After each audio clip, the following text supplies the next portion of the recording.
Hi. ஆஃபீஸ்லேருந்து கால் வருது. அண்ணே என்னம்மா? அண்ணே இந்த துணி மட்டும் கொஞ்சம் காய போட, எனக்கு ஆஃபீஸ் கால் வருது, நான் பேசிட்டு வந்துடுறேன். சரிம்மா, நீ போமா, நான் காய போட்டுறேன். ஆ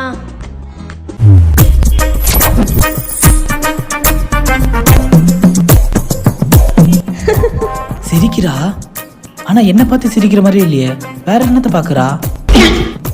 இதை பார்த்து தான் சிரிக்கிறாளா? Okay sir, okay sir. என்ன பண்ணுறான் இவன்? இருறா நீ செத்த. ஏய் சீப்பா. ஐயோ, உன்னை துணி காய போட சொன்னா என்ன வேலை பண்ணி வச்சிருக்க? என்ன பண்ணி வச்சிருக்கேன்? கீழே பாரு. கஷ்டப்பட்டு துவைச்சேன். ஒழுங்கு மருந்து எல்லாத்தையும் துவைச்சு கொடு. ஏய் நல்லா அழுத்தி துவை.